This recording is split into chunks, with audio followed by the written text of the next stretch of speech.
Hi friends, कसे आहात? स्वागत आहे तुमचं किचन क्वीन वसुंधरामध्ये.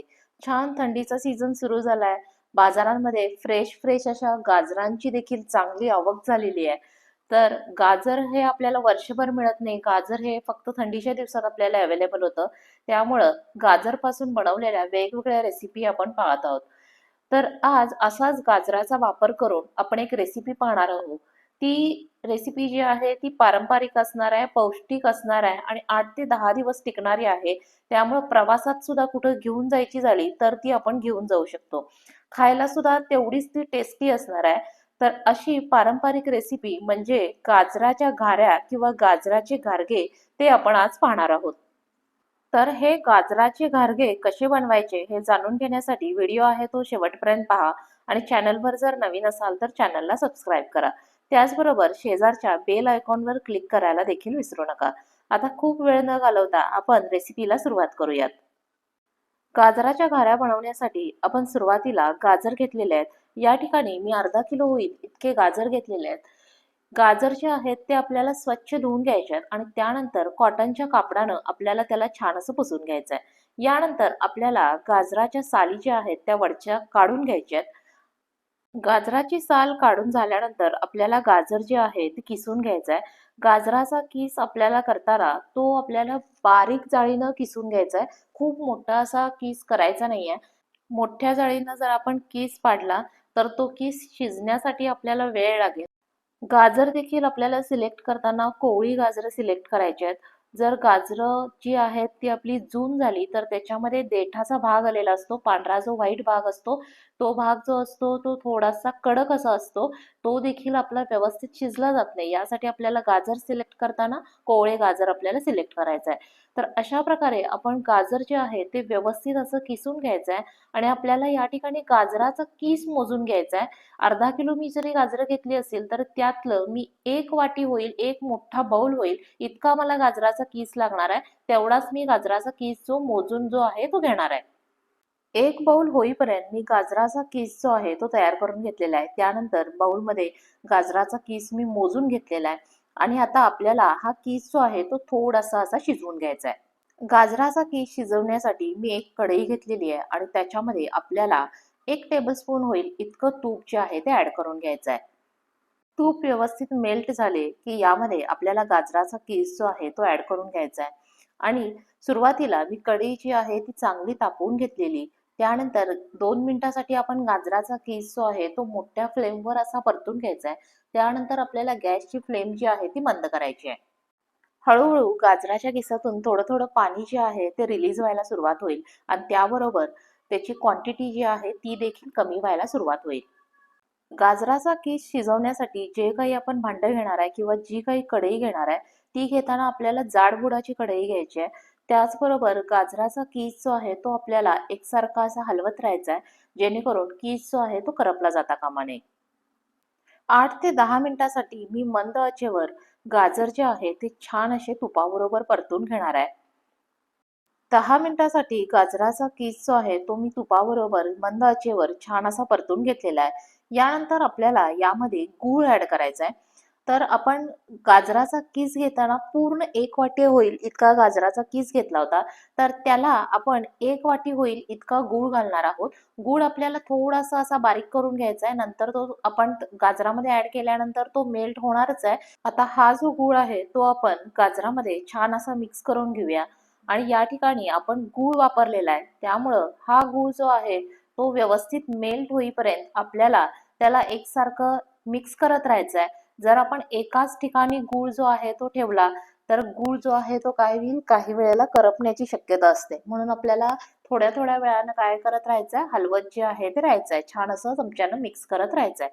जेणेकरून सगळीकडे तो गूळ जो आहे तो एकसारखा असा लागला जाईल.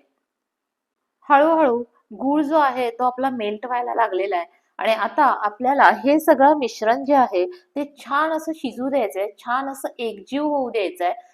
नाही म्हटलं तरी आपल्याला कमीत कमी 15 ते 20 मिनिटं हे मिश्रण जे आहे ते मंद आचेवर छान असं शिजू द्यायचंय आणि शिजताना यापूर्वी सांगितल्याप्रमाणे आपल्याला मध्ये-मध्ये थोडंसं ते हलवत असं राहायचंय. गूळ जो आहे तो पूर्ण त्याच्यामध्ये मेल्ट झालेला आहे. पूर्ण विरघळला गेलेला आहे. आता तुम्हाला असं वाटेल की हे खूपच असं लिक्विड झालेलं आहे, खूप पातळ असं झालेलं आहे. तर असंच आपल्याला लागणार होतं. तर हे जे आहे ते आपण छान असं शिजल्यानंतर आपण एका थाळीमध्ये काढून घेणार आहे. 20 मिनिटं सगळं मिश्रण जे आहे ते छान शिजलं गेल्यानंतर मी गॅसची फ्लेम जी आहे ती ऑफ केलेली आहे. त्यानंतर आपल्याला हे मिश्रण जे आहे ते थाळीमध्ये काढून घ्यायचं आहे आणि पूर्णपणे आपल्याला थंड होऊ द्यायचं आहे. पूर्णपणे थंड झाल्यानंतर आपल्याला पुढची प्रोसेस जी आहे ती करायची आहे. मध्ये घेतल्यामुळे काय होईल, गार होण्यासाठी आपल्याला मदत होईल. हे मिश्रण जे आहे ते थंड व्हायला आपल्याला आणखी एक 15 ते 20 मिनिटं लागतील.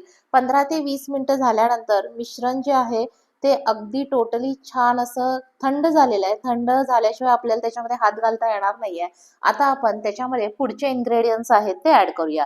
तर या ठिकाणी मी 1 टीस्पून होईल इतकी वेलची पावडर घेतलेली आहे. वेलची पावडर आपण यामध्ये ऍड करून घेऊया. त्यानंतर आपल्याला चिमूटभर होईल इतकं मीठ देखील यामध्ये ऍड करून घ्यायचं आहे. आपल्याला हे जे गार्गे आहेत ते थोडेसे असे खुसखुशीत देखील व्हायला पाहिजेत. त्यासाठी आपण याच्यामध्ये बेसन आणि त्याचबरोबर बारीक रवा ऍड करणार आहोत. सुरुवातीला आपल्याला 2 टेबलस्पून होईल इतकं बेसन ऍड करायचं आहे आणि त्याचबरोबर 4 टेबलस्पून होईल इतका रवा ऍड करायचा आहे. यानंतर आपल्याला यामध्ये गव्हाचं पीठ ऍड करायचं आहे. गव्हाचं पीठ जे आहे ते मी छान असं चाळून घेतलेलं आहे आणि त्यानंतर 1 वाटी होईल इतकं गव्हाचं पीठ घेतलेलं आहे. गव्हाचं पीठ ऍड करताना आपल्याला सगळं पीठ जे आहे ते एकदम ऍड करायचं नाहीये. थोडं थोडं करून आपल्याला पीठ जे आहे ते मिक्स करून घ्यायचं आहे आणि आपल्याला हे सगळं छान असं मळून घ्यायचं आहे. मळताना आपण या ठिकाणी 2 टेबलस्पून होईल इतकं तेल जे आहे ते गरम करून घेतलेलं आहे. धूर येईपर्यंत छान तेल गरम करून घ्यायचं आहे आणि त्यानंतर हे जे आहे ते तेलाचं मोहन मी याच्यामध्ये ऍड करून घेतलेलं आहे. तेलाचं मोहन या पिठामध्ये मी छान असं चमच्यानं मिक्स करून घेतलेलं आहे आणि त्यानंतर आपल्याला हे चांगलं मळून घ्यायचं आहे. मळून घेताना आपल्याला यामध्ये पाण्याचा बिलकुल वापर करायचा नाही. जे काही ऑलरेडी त्या मिश्रणात पाणी आहे त्या मिश्रणात मावेल एवढंच पीठ आपल्याला त्याच्यामध्ये ऍड करायचं आहे आणि त्या पिठामध्येच आपल्याला छान असं मऊ होईल असं मळून घ्यायचं आहे. हे सगळं मळताना आपल्याला जसं जसं योग्य वाटेल त्या प्रमाणात आपण गव्हाचं पीठ जे आहे ते आपण या ठिकाणी ऍड करतोय. हे सगळं मळण्यासाठी मला या ठिकाणी 1.25 वाटी होईल इतकं गव्हाचं पीठ जे आहे ते लागलेलं होतं. आपल्याला हा गोळा जो आहे तो मळताना खूप घट्ट देखील मळायचा नाहीये. आपण त्याच्यामध्ये रवा ऍड केलाय त्यामुळे रवा जो आहे तो थोडंसं पाणी ऍब्सॉर्ब करून घेणार आहे.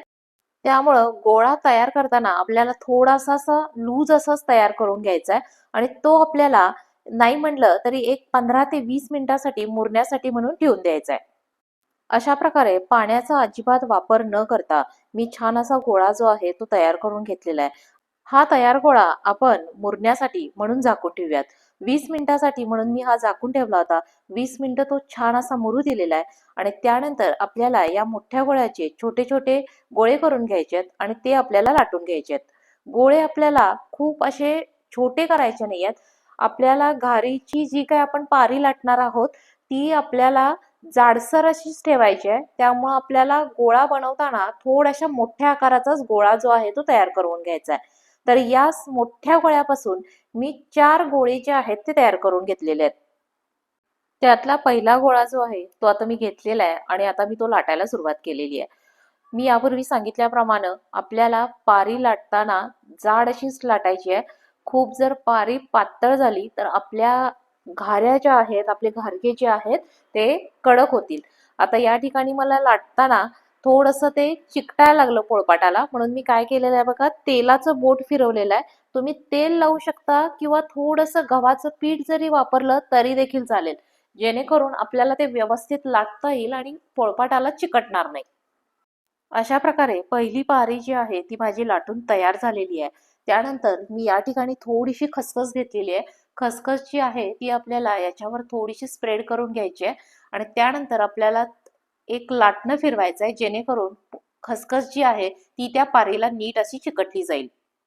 यानंतर एका डब्याचं झाकण घेतलेलं आहे आणि त्यानं मी याचे छोटे छोटे असे पार्ट तयार करून घेणार आहे. छोट्या छोट्या आकाराच्या घारी ज्या आहेत, घारगे जे आहेत ते तयार करून घेणार आहे.